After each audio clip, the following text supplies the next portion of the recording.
ஓகேவா இந்த டேட்டாலாம் இப்போ வந்து கொடுத்துருக்காங்க சரியா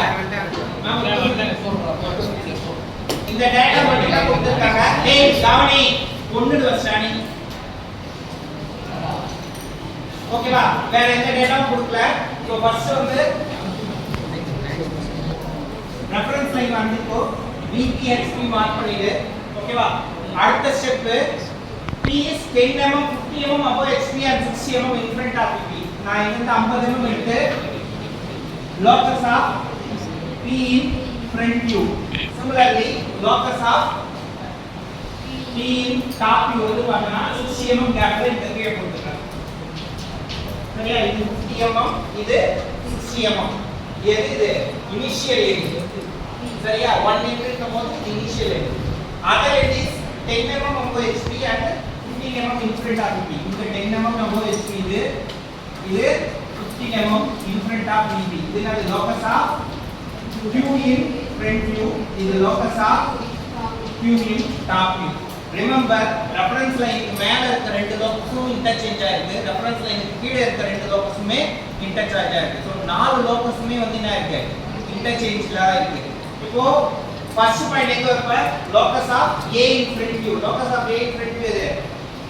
P in front view top most line இதுல வந்து P dash இங்க இருந்து ஒரு ஸ்ட்ரெயிட் வெர்டிகல் லைன் எடுத்து போடணும் locus of P in top view ஓகேவா இதுக்கு வந்து இது போடணும் இப்போ டாப் வியூல இருந்து எவ்வளவு 60 mm 65 mm க்கு ரேடியஸ் எடுத்து இதுதான் டாப் வியூ இதான் வந்து என்னது டாப் வியூ சோ நான் இந்த 65 mm ரேடியஸ்க்கு இங்க இருந்து நான் என்ன பண்ணனும் இந்த லைன்ல ஆர்க் செய்யணும் இந்த லைன்ல ஆர்க் வச்சனா எனக்கு வந்து என்ன இருக்கும் Q கிடைக்கும் இத டாட்டா மார்க் பண்ணிக்கிறேன் ஓகேவா இந்த லைன் ஏன்னா locus of P ல இருந்து locus of Q க்கு ஆர்க் பண்ணிக்கணும் locus of P ல இருந்து locus of Q க்கு ஆர்க் பண்ணிக்கிறேன் அந்த locus of P Q ல இருந்து என்ன இருக்கு ஒரு ஸ்ட்ரெயிட் வெர்டிகல் லைன் போகுது எது எடுத்து போகுது locus of P in front view வரைக்கும் போகுது அப்ப நான் என்ன பண்ணனும் locus of Q in front view இதுதான் locus of Q in front view ஓகேவா இந்த பாயிண்ட கனெக்ட் பண்ணனா எனக்கு front view கிடைக்கும் இந்த பாயிண்ட கனெக்ட் பண்ணா எனக்கு front view கிடைக்கும் the front view top view போட்டாச்சு இனிமேல் வந்து ரொம்ப simple a dash b dash radius a dash center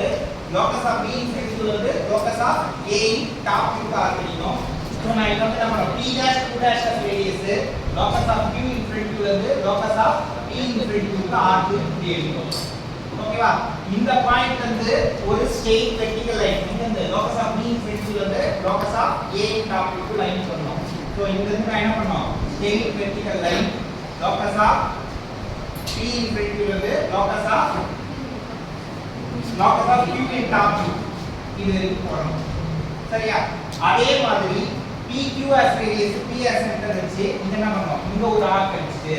இந்த பாயிண்ட் வந்து ஒரு straight vertical line locus of Q in front view வரைக்கும் போகணும் ஏனா இது வந்து locus of Q in top view வந்து locus of A in front view வரைக்கும் லைன் போகுது சோ அப்ப நான் என்ன பண்றேன் இங்க இருந்து நான் லைன் போட்டேனா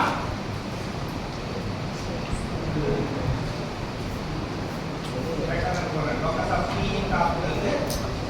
பேக் இந்த போட்டேன் இப்போ இத ரெண்டுத்தையும் கனெக்ட் பண்ணா எனக்கு 2 லென்த் இங்க கிடைக்கும் இத ரெண்டுத்தையும் கனெக்ட் பண்ணா எனக்கு 2 லென்த் இங்க கிடைக்கும் இது வந்து என்னது 5 இது வந்து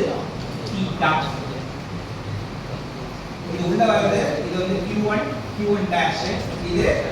q2 q2 dash ஓகேவா சோ இந்த எல்லா ப்ராப்ளத்தையும் அசைன்மென்ட்டா போட்டுவாங்க அசைன்மென்ட் லாஸ்ட் டேட் வந்து பார்த்தா என்னது 25 நெக்ஸ்ட் Thursday எல்லா அசைன்மென்ட்டும் சப்மிட் பண்ணுங்க அசைன்மென்ட் 1 அசைன்மென்ட் 2 எல்லாம் சேர்த்து